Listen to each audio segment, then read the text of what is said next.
저는 서울대 지리학과 교수로 학교에서 기후학과 생물지리학을 강의하고 있습니다. 오늘은 여러분과 함께 조금 먼 과거로 떠나볼까 합니다. 과거 수천 년 전에도 한반도에 지금과 같은 기후위기가 있었을까요? 만약 그러했다면 한반도에서 살아가던 사람들은 그 당시 기후변화의 위기를 어떻게 극복했을까요? 지금부터 찬찬히 살펴보도록 하겠습니다. 오늘 강연 주제는 기후변화가 바꾼 한반도 일부 선사시대입니다.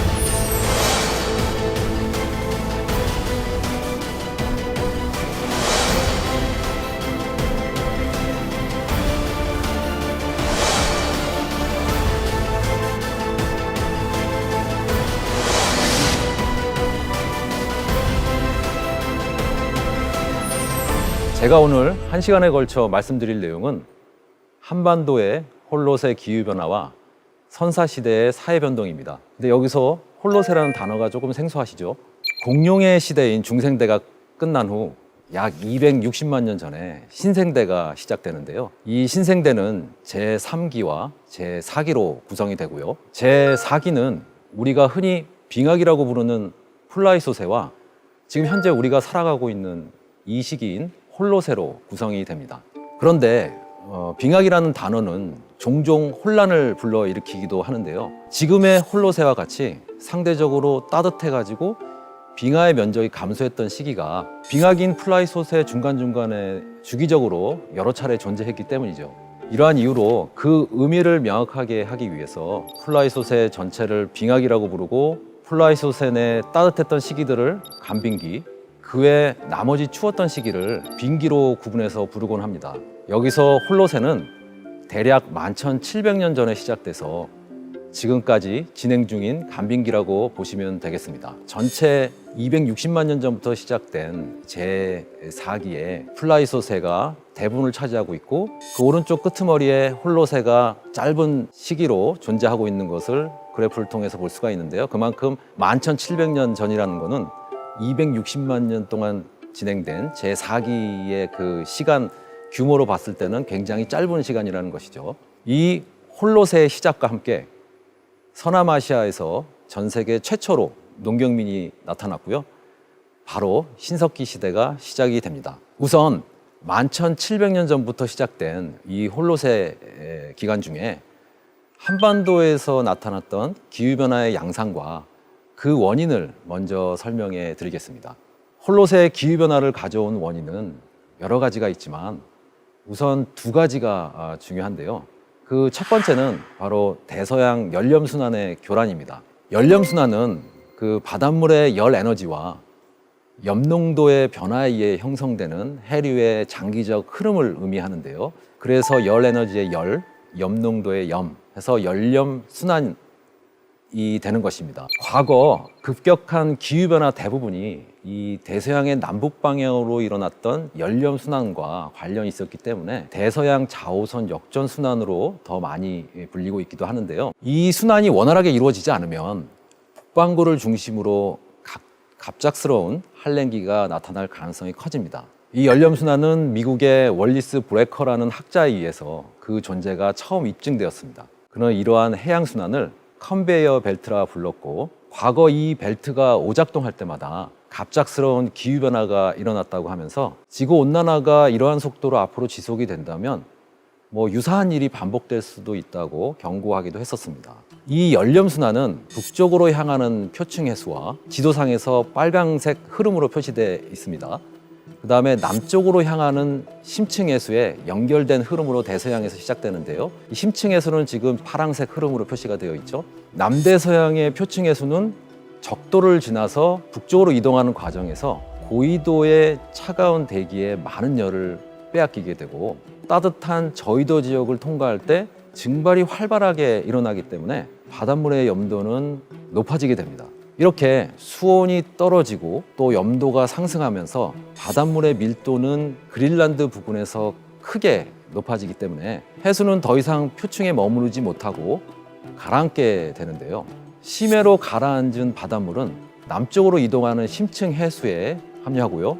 이러한 표층 해수가 갖고 있는 중요함은 뭐냐면 이러한 흐름이 바로 이 적도 지역의 잉여 에너지를 북반구로 전달하는 역할을 한다는 것입니다. 그래서 저위도 지역으로부터 전달되는 이러한 열 덕분에 북대서양의 고위도 지역은 같은 위도대의 다른 곳들보다 기후가 온난한 편이죠. 그런데 기온 상승으로 빙하가 녹게 되면, 그래서 북대서양으로 대량의 담수가 유입이 되면 표층 해수의 밀도가 낮아져서 잘 가라앉지 않고 연렴순환이 느려지거나 멈추게 되는데요. 그러면 북대서양을 중심으로 갑작스러운 한랭기가 찾아올 수 있습니다. 이러한 경우가 마지막 빙기 동안 여러 차례 있었습니다. 그런데 마지막 빙기가 끝나고 따뜻한 홀롯에 접어든 후에도 캐나다에 로렌타이드 빙상이 여전히 녹지 않고 남아 있었기 때문에 연렴순환의 교란은 홀롯에 접어든 그 이후에도 마치 빙기와 같이 한동안 지속되었는데요. 이렇게 연렴순환이 담수의 영향으로 교란될 때마다 북반구는 차가워졌고 생태계는 큰 충격을 받았습니다. 지금 우리가 지구온난화에 대한 우려가 매우 큰데요. 미래의 지구온난화가 현재와 같은 빠른 속도로 계속 진행이 된다면 대서양으로 흘러들어가는 담수가 급하게 증가해서 과거와 같이 또 갑작스러운 한랭기가 또다시 나타날지도 모르는 일입니다. 그래서 전 세계적으로 지구온난화 문제가 크게 대두되었던 2000년대 초반에는 이 연렴순환의 교란에 따른 재난을 그린 영화 투마로우가 아주 큰 인기를 끌기도 했었죠. 지금까지 연렴순환에 대해서 설명드렸는데요. 홀롯의 기후변화를 가져온 두 번째 요인은 바로 장주기 엘니뇨입니다. 우리가 흔히 들어 알고 있는 이 엘니뇨라는 단어는 아직까지 정확한 이유는 밝혀지지 않았지만 우역풍이 약해지면서 적도 서태평양에 모여있던 따뜻한 물이 중태평양과 동태평양 쪽으로 이동하는 현상입니다. 그 결과 적도 서태평양의 해수면 온도는 평소보다 낮아지고 동태평양의 온도는 높아지면서 적도 태평양 주변의 여러 지역에서 예기치 못한 기상이변이 발생을 하는데요. 적도 서태평양의 장기적인 온도 변화는 특히 우리나라를 포함한 동북아시아 해안 지역의 홀롯의 기후에 큰 영향을 미쳤던 것으로 보이는데요. 그 서태평양 저위도 지역에서 해수면 온도가 낮아지게 되면 수증기가 덜 생성이 되는데요. 지금 위성 사진에서 보듯이 적도 서태평양의 해수면 온도가 낮아지는 모습이 보이는데요. 적도 서태평양 지역에서 해수면 온도가 낮아지게 되면 수증기 생성이 저해되면서 여름철 몬순에 의해 북쪽으로, 즉 동북아시아 지역으로 전달되는 수증기 양이 줄어들게 됩니다. 또한 필리핀 동쪽 해상에서 발원하는 우리가 이제 태풍이라고 부르는 열대성 저기압의 발생 빈도가 감소하고 그 세력이 약해지죠. 따라서 여름철에 열대성 저기압의 영향을 많이 받는 중국 동해안과 한반도 남부 지역은 하계 강수량이 감소하게 됩니다. 이와 반대로 적도 서태평양의 해수면 온도가 반대로 높아지게 되면 동북아시아에 태풍이 자주 오면서 한반도는 상대적으로 수빈해지는 것이죠. 과거 장주기의 엘니뇨로 한반도가 겪은 기후변화 또한 이와 유사하지 않았을까, 그렇게 저는 생각을 합니다. 이러한 장주기 엘니뇨의 힘이 증폭되면서 북반구의 기후에 실질적인 영향을 미치기 시작한 시점이 대략 5,000년 전입니다. 홀롯으로 접어든 이후에 지구 기후는 주로 북대서양의 연렴순환에 의해 조절되었었는데요. 홀롯의 중기 대략 5,000년 전을 지나면서 적도 태평양의 상태 변화에 크게 영향을 받기 시작한 것이죠. 그런데 여기서 아마 궁금한 점이 있을 것 같은데요. 과거 도대체 우리는 수천 년 전의 기후를 어떻게 알아낼 수 있는 걸까요? 이 고기후를 밝힐 수 있는 연구 방법은 여러 가지가 있습니다만은 제가 주로 활용하는 방법은 꽃가루 분석입니다. 꽃가루 분석은 오래전에 20세기 초부터 널리 사용된 고환경 연구 방법으로 초보자도 아주 쉽게 따라할 수 있기 때문에 오래된 연구 방법임에도 불구하고 여전히 많은 학자들이 선호하는 분석법입니다. 꽃가루는 식물에 따라서 매우 다양한 형태와 크기를 가지기 때문에 보통 식물의 속 수준까지는 정확한 판별이 가능한데요. 우리나라를 포함한 동아시아의 꽃가루 자료에서는 참나무 속의 비율이 절대적으로 높습니다. 그 다음이 이제 소나무 속이고요.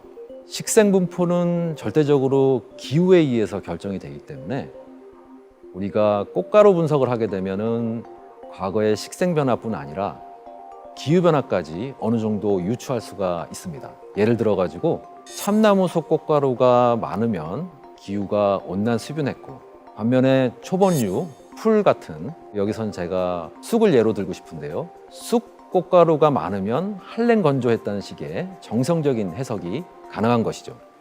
이제부터는 본격적으로 한반도의 과거 홀로세 기후가 어떠했는지를 알아보도록 하겠습니다. 제가 최근에 섬진강 범람원 퇴적물의 꽃가루 분석을 통해서 한반도의 과거 홀로세 기후를 복원해 본 적이 있는데요. 이 그래프의 Y축은 시기별 나무 꽃가루의 비율 변화를 보여주고 있고요. 잘 보시면 나무 꽃가루의 비율이 높을 때 90%가 넘어가는 것을 알 수 있는데요. 이 90% 나머지 퍼센티지는 초본류나 양치류의 비율을 보여줍니다. 따라서 이 퍼센티지가 높은 시기는 온난 수변했고, 퍼센티지가 낮은 시기는 한랭 건조했다라고 이제 이해하시면 되겠습니다. 그래프에서 볼 수 있듯이 홀로세 초기에는 대서양의 연렴순환 교란에 의해서 한반도에 대략 1000년마다 한랭기가 찾아왔습니다. 그 가운데 8200년 전의 한랭기, 즉 8.2KA 이벤트가 전 세계적으로 가장 영향력이 컸던 한랭기인데요. 자, 여기서 KA라는 그 단어의 의미는 1000년 전을 의미합니다. 그래서 8.2KA 그러면 8200년 전이 되는 것이죠. 8.2KA가 끝난 후에 홀로세 기후 최적기가 나타나는데요. 이 홀로세 기후 최적기는 전체적으로 온난 수변했던 홀로세 기간 중에서도 기온이 좀 더 높았던 시기인데요. 대체로 홀로세 초중기에 해당한다고 보시면 됩니다. 특별한 기후변화 없이 온난한 상태가 오랜 기간 유지되었기 때문에 동식물의 진화와 생장에 유리했던 시기였죠. 한반도의 경우는 7,600년 전에서 4,800년 전에 홀로세 기후 최적기가 나타났던 것으로 보이고요. 지금까지 설명한 홀로세 기후 최적기가 지나고 이어 홀로세 후기에 접어들게 되면요, 한반도는 그 아까 전에 설명드렸던 태평양의 장주기 엘니뇨의 주된 영향을 받게 되는데요. 4,700~800년 전부터 갑작스러운 가뭄이 대략 500년을 주기로 나타나게 됩니다. 그 가운데 가장 많이 알려져 있는 것이 4200년 전에 있었던 4.2KA 이벤트로, 당시에 이 4.2KA 이벤트는 우리 한반도뿐 아니라 북반구 전역에 영향을 미쳤습니다. 이 4.2KA는 많은 문명이, 북반구에 그 당시 존재했던 많은 문명이 멸망한 계기로도 작용했는데요. 예를 들어 메소포타미아 지역에 있었던 아카드 문명, 그 다음에 이집트에 있었던 고왕국, 그 다음에 인더스강 유역에 있었던 인더스 문명 등이 이 4.2KA의 기후변화에 의해서 소멸된 대표적인 문명들입니다.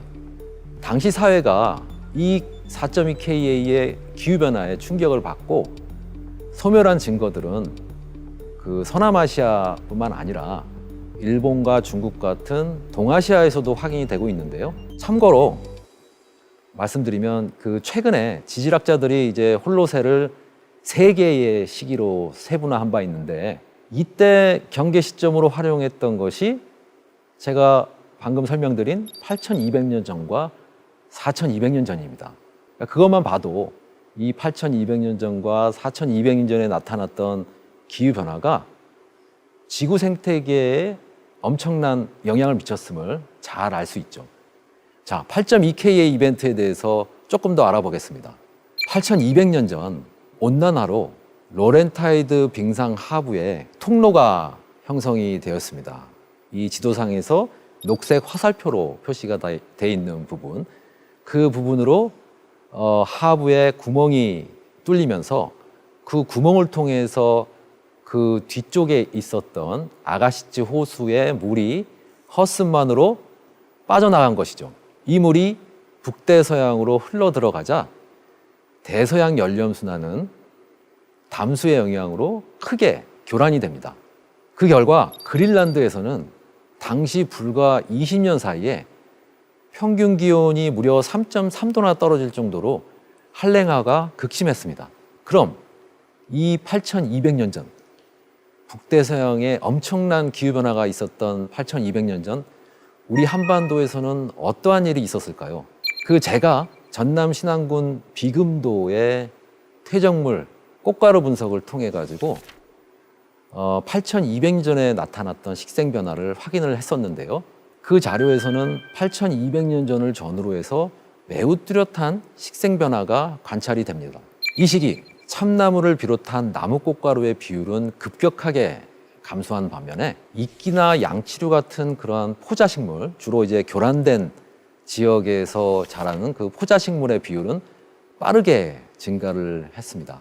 이러한 식생 변화, 즉 나무가 줄어들고 포자식물이 늘어나는 이러한 식생 변화는 단기간에 기후가 춥고 건조해졌음을 보여줍니다.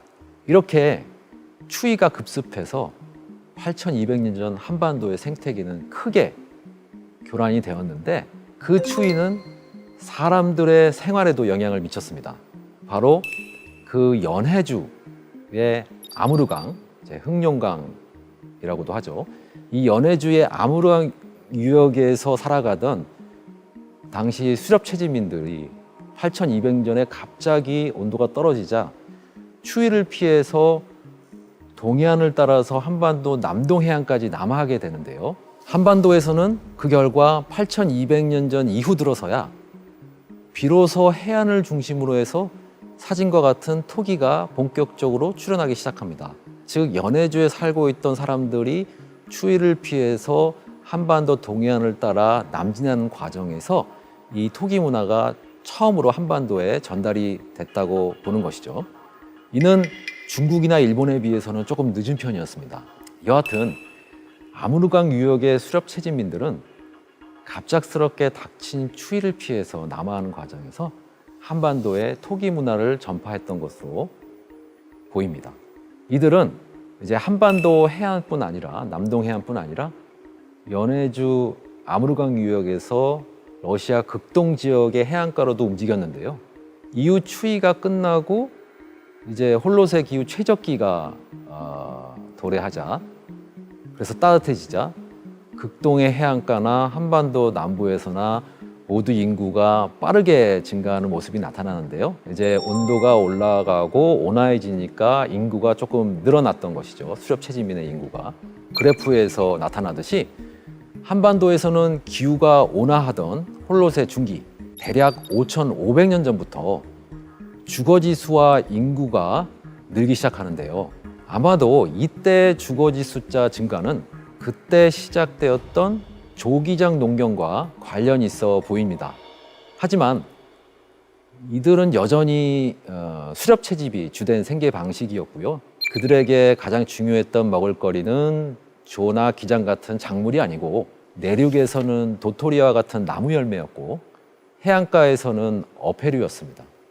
자, 이렇게 3,000년 정도 길게 이어지던 홀로세 기후 최적기는 아까 전에 설명드렸던 그 장주기 엘니뇨, 그 500년 주기의 엘니뇨에 의해서 최적기는 끝이 나고요. 그 장주기 엘니뇨가 도래해서 4,700~800년 전 한반도의 기후는 갑자기 건조해졌는데 그 결과 참나무의 도토리 생산량은 크게 하락하게 됩니다. 이는 꽃가루 자료에서도 명확하게 드러나고 있습니다. 건조한 기후는 도토리뿐만 아니라 꽃가루 생산량 또한 감소시키기 때문인데요. 이러한 나무의 생산성 감소는 야생동물 개체수의 감소로도 이어졌을 테고, 따라서 수렵 채집민들은 아마도 사냥이나 채집 활동에 큰 어려움을 겪었을 겁니다. 주변에 아무래도 먹을거리가 부족해지니까 한 곳에 머무르는 시간을 이제 길게 가져가기 어려웠을 테고요. 그래프에서 보듯이 그 홀로세 기후 최적기에 꾸준히 증가하던 주거지 숫자는 4,700~800년 전에 이르러서 급하게 감소하는 모습을 보입니다. 이후 3,600년 전까지 근 1,000년이 넘도록 주거지 숫자는 지속적으로 줄어들었습니다. 당시 이 기후가 변화하자 수렵 채집민들은 충분한 먹을거리를 확보하기 위해서 보다 자주 움직여야 했는데요. 이렇게 기후변화로 수렵 채집민의 이동성이 강화되면서 주거지 숫자가 감소했던 것으로 그렇게 추정이 됩니다. 홀롯의 기후 최적기가 끝나고 홀롯의 후기 들어 약 500년을 주기로 건조한 시기가 도래할 때마다 한반도에서는 자연환경 그리고 또 인간사회 모두 큰 변화를 겪었는데요. 앞서 설명드렸듯이 4,800년 전에서 4,700년 전의 가뭄은 한반도에서 홀롯의 기후 최적기의 끝을 알리는 그러한 기후변화였습니다. 그리고 곧이어 그 서남아시아의 여러 문명들을 멸망시켰던 4.2K 이벤트가 한반도에서도 나타났고요. 이후 3,700년 전에도 4.2K의 이벤트에 가뭄 못지않은 어떻게 보면 오히려 더 강력했던 것으로 보이는 가뭄이 나타났습니다. 4,700년 전부터 지속된 이러한 건조와 경향으로 한반도의 선사시대 사회는 많이 위축될 수밖에 없었습니다. 그렇지만 3,500년 전부터 기후는 다시 양호해집니다. 거의 동시에 이제 변온경이 시작이 되었고요. 그 결과 인구가 급격하게 빠르게 늘게 되는데요. 이때 변온경은 산동반도에서 건너와 요동반도에서 거주하던 농경민이 한반도로 들어오면서 시작된 것으로 추정이 됩니다. 이렇게 변온경의 시작과 인구 증가는 금강유역에서 2,700~800년 전에 절정에 이르렀던 송국령 문화와 관련이 있는데요. 송국령 문화는 우리나라 선사시대의 대표적인 변온경 문명으로 대략 3,000년 전부터 집약적인 변온경을 기반으로 성장해서 충청 이남의 광범위한 지역에 영향을 미쳤습니다. 그러나 이 문화는 절정에 달한 후 얼마 지나지 않아서 빠르게 쇠락기로 접어드는데요. 대략 2,300년 전에 이르면 거의 사라지게 됩니다. 이러한 송국리 문화의 미스터리한 소멸은 오랜 기간 국내 고고 학계에 관심을 끌었던 연구 주제 가운데 하나였는데요. 특히 주목을 끌었던 부분은 송국리 문화가 사라진 이후 변온경이 크게 쇠퇴했다는 점입니다. 변온경이 인구의 급증을 가져온 이후에 이와 같이 외면을 당한 사례는 송국리 문화를 제외하면 한반도뿐만 아니라 동아시아에서도 찾기 힘들기 때문이죠. 한반도에서는 이 송국령 문화가 소멸한 후에 원삼국 시대가 시작되기 전까지 일시적으로 변온경 대신에 수렵과 채집이 다시 강화되는 아주 독특한 모습이 나타났는데요. 저는 개인적으로 적도 서태평양의 해수면 온도 변화, 즉 장주기 엘니뇨가 그 이유가 아닌가라고 생각합니다. 2,700~800년 전과 2,300~400년 전 나무꽃가루의 비율과 주거지 숫자가 현저하게 감소하는 모습에서 당시의 가뭄이 한반도 생태계뿐만 아니라 그 송국령 문화, 당시 사회에 큰 타격을 입혔다고 생각하는 것이죠. 그 아까도 말씀드렸다시피 2,700~800년 전에 한반도의 기후는 갑자기 나빠지는데요. 이게 소위 2.8Ka 이벤트라 불리는 가뭄이 발생한 것입니다. 대략 2,700~800년 전 저희도 서태평양의 해수면 온도가 떨어지면서 중국 남부와 한반도로 전달되는 수증기량이 감소했던 것이죠. 이 시기에 한반도의 주거지 숫자도 큰 폭으로 줄어듭니다. 아마도 기후 악화로 작물 생산량이 급감하는 바람에 많은 사람들이 기아에 시달리다 사망했을 수 있습니다. 혹은 식량 문제를 타개하기 위해서 수렵 채집 활동을 재개했거나 아니면 변온경에 맞는 장소를 찾아 계속 이동하면서 이 주거지 숫자가 감소했을 수도 있고요. 모두 당시에 정확한 그 초기 변온경 기술을 고려할 때 충분히 있을 수 있는 일로 생각이 됩니다. 거기에다 2,700~800년 전 급하게 증가하는 주거지 숫자에서도 보듯이 집약적 변온경에 따른 인구 급증 문제도 분명히 있었던 것으로 생각이 됩니다. 인구 급증은 초기 농경사회의 지속 가능성을 현저하게 훼손했을 가능성이 큽니다. 또 게다가 변은 물을 좋아하는 아열대 작물이기 때문에 과거 한반도에서 기후변화가 있을 때마다 이러한 기후 여건에 의해서 작황이 크게 좌우되었는데요. 약간의 기후변화라도 당시 사회에는 아마도 큰 충격으로 다가왔을 것입니다. 또 초기 정착 농경민들은 수렵 채집민과 비교했을 때 기후변화에 대한 적응력이 한참 뒤질 수밖에 없었을 텐데요. 왜 이런 말씀 드리냐면 기후가 악화되었을 때 소수의 수렵 채집민들은 좀 더 나은 곳을 찾아 끊임없이 이동할 수 있습니다. 그러니까 평소에도 계속 움직이는 사람들이기 때문에 이러한 소규모의 기후변화는 큰 부담이 아니었을 가능성이 큽니다. 하지만 이미 정착 상태에 들어선 변환경민들에게 이러한 기후 악화는 무척 극복하기 어려운 재앙이었을 가능성이 큽니다. 왜냐하면 조상 대대로 수세대에 걸쳐 일군 터전을 작황이 수년 나빠졌다 해서 갑자기 버리고 떠날 수는 없는 노릇이니까요. 따라서 미세한 기후변화에도 농경사회는 크게 흔들렸을 것이고 아마도 기후변화가 닥쳤을 때 대부분 올바른 결정을 내리지 못한 채 고스란히 그 피해를 감수했을 가능성이 큽니다.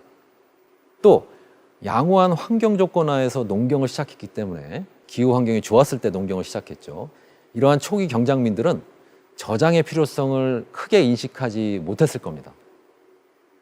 약간의 잉여 산물에도 충분히 만족해했을 가능성이 크고요.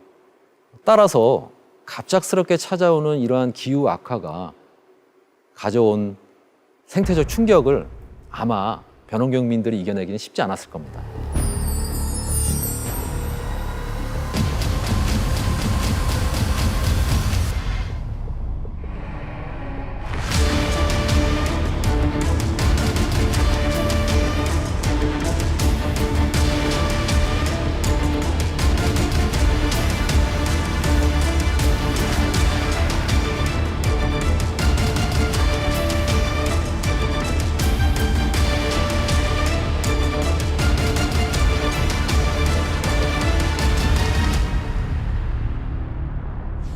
송국령 문화 사례에서도 보듯이 500년 주기로 가뭄이 도래할 때마다 한반도 선사시대 사회는 대부분 예외 없이 큰 충격을 입고 혼란을 겪었습니다. 그런데 그래프를 보시면은 한 가지 재미있는 점을 확인할 수 있습니다. 4,700~800년 전, 4,200년 전, 3,700년 전 다 가뭄이 찾아왔을 때 한반도 사회는 큰 영향을 받았는데 3,200년 전의 가뭄에는 한반도 사회가 별다른 변화를 겪지 않았던 것이죠. 그렇다면 이 시기는 3,200년 전은 다른 시기들과 도대체 무슨 차이가 있었던 것일까요? 송국령 문화는 대략 3,000년 전부터 금강 하류를 중심으로 발전했다고 알려져 있습니다. 이후 2,700년 전부터 2,400년 전 사이에 송국령 문화는 남으로 전파되었고 전라도와 경상도 서부에 기존에 존재하던 문화들이 대부분 송국령 문화로 대체되는 모습이 나타납니다. 이러한 남쪽으로의 문화 확산은 앞에서 설명한 바와 같이 2,700~800년 전에 나타났던 기후변화의 여파일 가능성이 큽니다. 농경민들이 기후적으로 변환경에 유리한 지역을 찾아서 남으로 이주를 했고 그때 함께 송국리 문화 유형이 전달 되었다는 것이죠. 이들 중 일부는 아예 바다를 건너서 일본 규슈 일대까지 진출했고 일본의 야요이 문화를 열게 되는데요. 벼농사는 아마도 당시 한반도보다는 당연히 더 온난 수비난 규슈 지역에 보다 적합했을 겁니다. 이렇게 일본으로 넘어간 송국령 문화인들의 야심찬 도전에 대한 물질적 보상은 충분했다고 여겨지는데요. 한반도에서 건너간 야요이인들은 수도작 변환경의 높은 생산성을 기반으로 점차 인구를 늘려갔는데 수도작이라고 하는 거는 물을 대고 거기다가 벼를 심어서 벼를 키우는 방식이죠. 이 야요인들은 당시 일본 열도에서 수렵 채집으로 삶을 영위하던 조몬인들을 단기간에 몰아내거나 동화시켰습니다. 이때 북쪽으로 밀려나간 조몬인의 후손들이 바로 홋카이도의 원주민인 아이누족입니다. 아이누족과 남쪽 오키나와의 류쿠인을 제외한 전체 일본인 유전자의 80% 이상이 야요인에서 왔기 때문에 일본인에게 한반도에 농경민이 이주한 사건은 매우 중요한 의미를 지닌다고 할 수 있는데요. 최근에 유전자 연구에서도 한국인과 일본인이 분리되면서 유전적으로 차이가 나타나는 시점이 대략 한 2800년 전 정도로 추정된 바 있습니다. 만약 이러한 연구 결과들이 모두 맞다면 갑작스러운 기후변화의 충격으로 농경민이 남쪽으로 이주를 했고 그들 중 일부가 일본으로 건너가서 야요이 문화를 일으켰다는 가설이 시기적으로 잘 들어맞는다고 볼 수 있습니다. 대략 2300년 전 남한의 주거지 숫자는 재차 크게 감소해서 이제 거의 찾기 힘든 수준까지 떨어지는데요. 송국리 문화가 거의 소멸한 것이죠.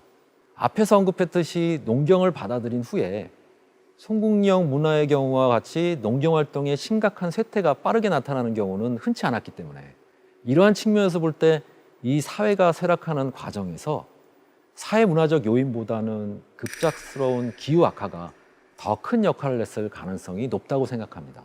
그런데 이러한 두 번의 기후변화에도 불구하고 생존한 농경민들이 있었고 이들은 수렵 채집으로 돌아간 사람들을 뒤로 한 채 변환경의 적당한 지역을 찾아 꾸준히 남쪽으로 나아갔는데요. 그들 중에 일부는 바다 건너 섬나라로 향했던 것이죠. 이들은 오래전부터 아마도 일본 규슈와 그 한반도 사이를 오가던 사람들을 통해서 규슈에 대해서는 어느 정도는 이미 들어 알고 있었을 가능성이 큽니다. 분명 따뜻하고 비가 많은 규슈는 농사 짓기에는 더 좋은 땅이었습니다. 또 중국 동북부 요령성의 요하 유역에서 보고된 탄소연대 자료 또한 매우 흥미로운 추정을 가능케 하는데요. 중국 학자 가운데 일부는 이 지역에서 6500년 전 즈음에 나타나서 5000년 전까지 흥했던 홍산 문화가 국가의 기본 형태를 갖추고 있었던 원시 문명 사회였다고 주장합니다. 이들은 홍산 문화가 지금까지 중국 문명의 발원지로 여겨졌던 황하 유역의 앙소 문화보다도 1000년 이상 앞서 시작한 것으로 추정하는데요. 최근 들어 중국 정부는 중원에 치우친 황하 문명이 아닌 보다 동쪽에 위치한 요하 문명을 중화 문명의 뿌리로 간주하고 중국 동북부 지역에서의 정통성을 의도적으로 강조하고 있습니다. 이는 중국 정부가 천명한 동북공정의 일환으로 그 과정에서 고구려를 중국의 지방정권이라고 주장하고 있기 때문에 지역의 고대사를 곡해하고 있는 것이죠. 그래서 우리나라 학자들의 강한 반발을 사고 있기도 합니다. 여하튼 요하 문명은 우리나라에서도 고조선과의 관련성이 대두되면서 이 고대사를 연구한 학자들의 많은 관심을 불러일으키고 있는데요. 홍산 문화와 연이어 나타난 소하연 문화 그리고 하가점 하층 상층 문화는 모두 당시 한반도의 선사 고대사회와 어느 정도 관계를 맺고 있었을 가능성이 있습니다. 흥미로운 사실은 요하 유역의 탄소연대 자료 또한 이 지역의 선사고대 사회가 주기적인 기후변화에 절대적인 영향을 받았음을 강하게 시사한다는 점입니다. 요하 유역과 한반도는 거리상으로 가까이 위치하고 있기 때문에 동일한 메커니즘의 기후변화, 즉 장주기 엘니뇨가 두 지역의 선사고대 사회에 동시에 비슷한 파장을 몰고 왔다고 봐도 큰 무리는 없어 보입니다. 홀로세 기후 최적기가 끝나가던 시점, 즉 4700~800년 전에 기후 악화가 한반도의 선사시대 수렵 채집 사회를 무력하게 했다고 말씀드렸는데요. 이 기후변화가 요하 유역에도 유사한 영향을 미쳤던 것으로 보입니다. 정확히 그 시점에 홍산 문화가 사라지고 소하연 문화가 나타나고요. 이후 소하연 문화는 4600년 전에서 4400년 전까지 전성기를 맞습니다. 그리고 4400년 전에서 4200년 전 사이에 크게 쇠락하는데 동시기 한반도의 선사고대 사회 또한 이와 유사한 부침을 겪었음을 그래프를 보면 알 수 있습니다. 3800년 전 다시 한번 기후 여건이 나빠지면서 근근히 이어지던 소하연 문화가 요하 유역에서 끝이 나고요. 그 뒤를 이어서 하가점 하층 문화가 도래합니다. 이 하가점 문화는 홍산 문화만큼 우리나라에 많이 알려져 있습니다. 특히 고조선의 초기 중심을 평양이 아닌 요하 유역으로 보는 그 제야 사학계는 이 하가점 문화를 특별한 시각으로 바라보고 있는데요. 하가점 하층 문화와 초기 고조선이 시기적으로 겹친다고 보기 때문이죠. 여하튼 하가점 하층 문화는 3,800년 전부터 급격하게 팽창하다가 3,200년 전에 이르러 빠르게 쇠락을 하고요. 이 하가점 하층 문화는 원래 농경 문화 기반이었습니다. 그런데 시간이 흘러 3,200년 전 만주 아무르강, 흑룡강 유역의 유목민이 서쪽으로 차츰 이동하면서 그러면서 요하 유역으로 이제 들어오는데 그 결과 목축과 농경을 기반으로 하는 하가점 상층 문화가 이제 시작이 됩니다. 꽃가루 자료에서도 보이는 이 3,200년 전의 기후 악화가 아마 중국 동북부 지역의 농경 사회에 큰 혼란을 가져왔고 그 결과 문화가 교체되는 상황으로 이어졌던 것으로 보이는데요. 근데 흥미로운 것은 당시 한반도 사회에서는 그 기후 악화의 여파를 찾을 수 없다는 것입니다. 아까도 제가 잠깐 언급을 했었죠. 참고로 말씀드리면 최근에 서양 학자들 가운데 그 비슷한 시기에 지중해 동부의 청동기 사회가 거의 소멸 수준에 이르렀던 원인을 그 기후변화에서 찾는 경우가 요새 늘고 있는데요. 이런 면들을 고려할 때 동북아시아에 도래한 그 3,200년 전의 기후변화가 하가점 하층 문화를 끝내고 하가점 상층 문화의 시작을 이끌었을 가능성도 충분해 보입니다. 참고로 말씀드리면 이 하가점 상층 문화는 강력한 기마술과 무기를 배경으로 등장했고 고조선에서 비파형 동검 문화가 발달하는 데에도 많은 영향을 미쳤다고 알려져 있습니다. 2,700~800년 전의 기후 악화는 요하 지역에서 하가점 하층 문화가 타격을 입고 한반도에서는 송국령 문화가 기후 변화로 이 문화가 남쪽으로 퍼져나가는 계기로 작용했을 가능성이 있는데요. 이후 두 문화는 모두 2,300년 전의 기후 악화에 다시 한번 충격을 받고 그 결과 함께 쇠락의 길로 들어선 것으로 보입니다. 요하 유역과 한반도의 선사고대 사회들이 겪었던 기후 변동에는 큰 차이가 없었던 것으로 보입니다. 또 그 결과 나타난 사회의 변동 경향 또한 매우 유사했던 것으로 그렇게 추정이 됩니다. 따라서 두 지역의 상황을 한번 연관지어 생각해 볼 만한데요. 기후가 혹독해지면 활동 범위를 넓히면서 버틸 수 있는 수렵 채집민들과 달리 농경민들은 자기 땅을 버리고 농사를 제대로 지을 수 있는 새로운 곳을 찾아 떠나는 엄청난 모험을 감행해야 합니다. 그 결과 언어나 생활 방식이 상이한 타 지역의 정착민과의 접촉이 빈번하게 일어날 수밖에 없겠죠. 가뜩이나 불리한 기후 여건으로 누구나 힘겨운 상황에서 이는 분명 갈등과 분쟁의 씨앗이 되었을 것이고 사회 변동을 촉진시켰을 것입니다. 광범위한 지역에 걸쳐서 연이은 이주 물결과 문화 전파가 마치 도미노와 같이 나타났을 겁니다. 흥미로운 점은 아까도 언급했지만 3,200년 전에도 분명 기후가 악화되었는데 문화의 교체가 일어났던 요하 유역과 달리 한반도의 인구 규모는 오히려 꾸준히 증가한다는 것입니다. 이는 인구 규모가 대체로 축소되는 경향을 보였던 다른 건조기들의 경우와는 달리 매우 특이한데요. 기후변화의 강도가 상대적으로 약했을 가능성도 있지만 외부에서 한반도로 변환경민이 집단 이주에 들어오면서 주거지 숫자가 기후변화로 줄어들지 않고 오히려 이주민의 유입으로 계속 증가했을 가능성이 더 높아 보입니다.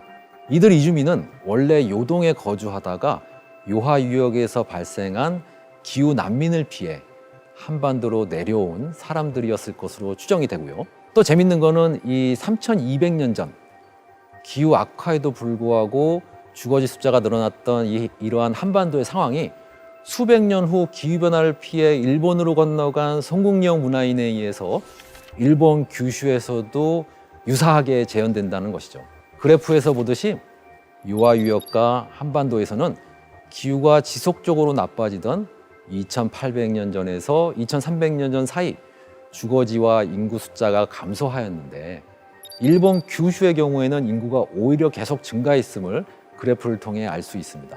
요동과 한반도에서 건너온 이주민들에 의해 야유이 문화는 변환경을 기반으로 곧 전성기에 이르게 되고요. 이러한 사실들을 고려할 때 과거 기후변화가 발생할 때마다 일종의 기후난민이라 볼 수 있는 사람들이 동북아시아 전역의 사회적 혼란을 불러일으켰고요. 동시에 선진 문화와 기술을 전달하는 순효과 또한 가져왔다라는 점을 알 수 있습니다.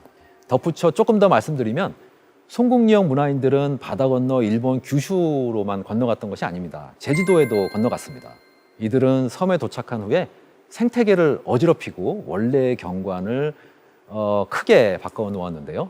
그들의 적극적인 교란 행위 덕에 현재 제주도 중산간에 아름답고도 독특한 풍광이 만들어졌죠.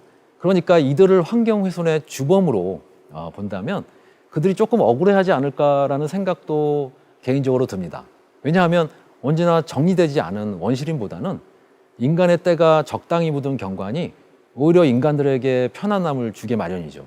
제주도 하면 한라산이 먼저 떠오르지만 넓은 초지와 오름으로 구성된 이 중산간지대 또한 제주도의 상징으로 전혀 부족함이 없습니다. 여러분도 아시다시피 이 사진상에서 보이듯이 초지와 오름이 빚어내는 이 중산간의 이국적 경관은 제주도를 동북아시아 지역에서도 손꼽히는 관광지로 만들었습니다. 그런데 제주도에 가보셨을 때 혹시 이런 생각들 해보셨는지 모르겠는데요. 그 중산간지대의 초지가 제주도의 기후와는 좀 어울리지 않는 것 같다, 그런 느낌 받지 않으셨나요? 네, 맞습니다. 중산간은 이게 자연적인 경관이 아니라 장기간의 목축 활동의 결과로 나타난 인위적인 경관이기 때문에 이렇게 이질적인 느낌을 불러일으킵니다. 중산간에는 사진 속에서와 같이 형태가 매우 다양한 수많은 오름들이 퍼져 있습니다. 근데 오름 중에는 이제 초지로 이루어진 오름도 있고요. 정상의 화구와 함께 습지가 형성된 오름도 있습니다. 근데 이 송국령 문화인들이 제주도로 건너가기 전 중산간지대는 이렇게 초지로 이루어졌던 게 아니고 참나무, 서나무, 누름나무 등이 밀생하던 울창한 산림지대였어요. 근데 지금 이곳은 대부분이 다 초지로 이루어져 있죠. 만약 인간의 교란이 없었다면 중산간 전체는 아마 지금도 울창한 숲으로 덮여 있었을 겁니다. 혹시 제주도의 곶자왈이라고 가보셨는지 모르겠습니다. 제주도 중산간에는 오랫동안 목축에 적합하지 않아서 인간의 훼손을 피할 수 있었던 곳이 있었는데 그곳이 바로 곶자왈입니다. 이 곶자왈에 가면은 아름드리 나무들이 무성하게 자라고 있는 것을 잘 볼 수 있는데요. 그러니까 우리가 이제 곶자왈만 봐도 제주 중산간 환경에 맞는 식생이 풀이 아니라 나무라는 것은 분명히 알 수 있습니다. 그런데 재미있는 거는 이 본토에서 변원경민이 도래하기 한참 전에도 마치 인위적으로 훼손된 것 마냥 일부 오름은 제주 기후에 어울리지 않는 모습, 즉 초지로 덮여 있었는데요.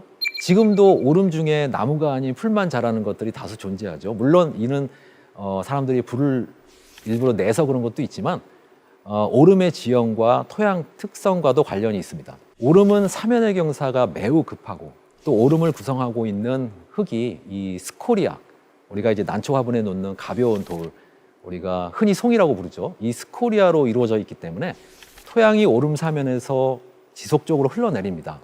그러다 보니까 수목이 정착하고 성장하기가 쉽지가 않아요. 따라서 이 송국령 문화인들이 제주도로 처음 건너왔을 때 그들이 이제 처음 봤던 경관은 아마 중산간의 원시림 사이로 점점이 놓인 초지 오름의 경관이었을 겁니다. 그러니까 이러한 모습은 본토에서 제주도로 갓 건너간 송국령 문화인들에게 분명 독특한 느낌을 주었을 거라 생각을 합니다.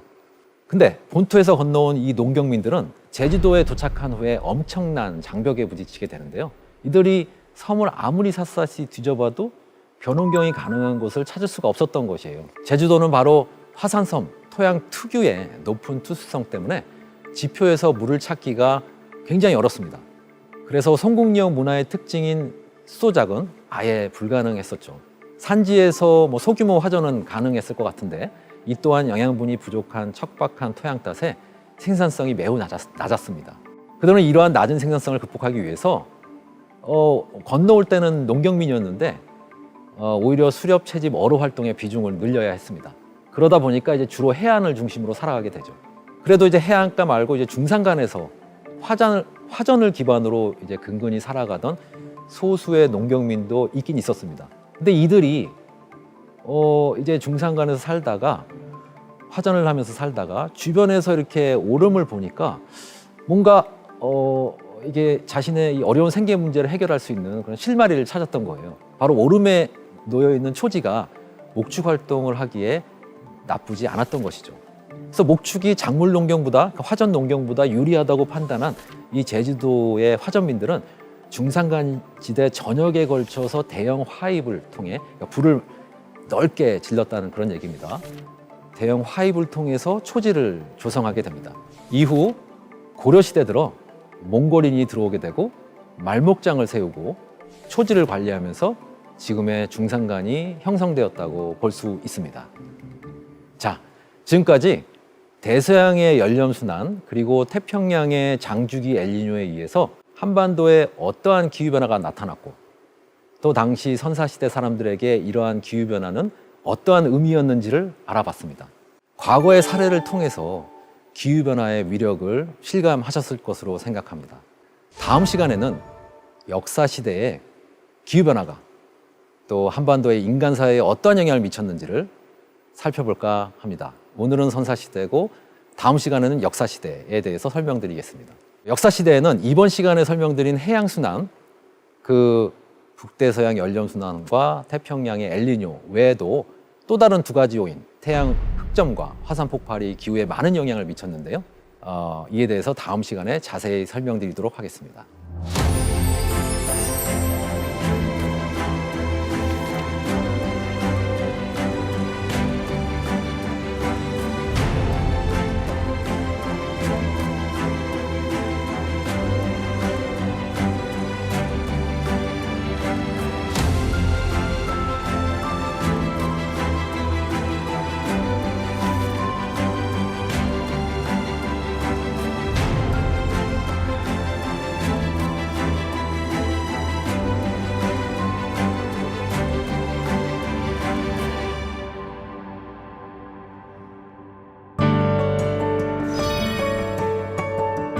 기후의 힘을 극복해야 앞으로 나아갈 수 있다.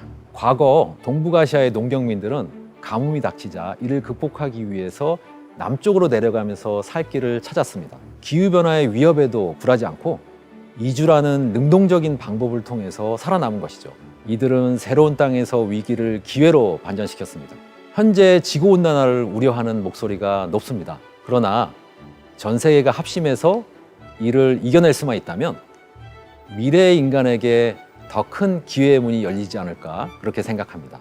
지금까지 대한민국 최고의 강연 최강 1교시 박정재였습니다. 감사합니다.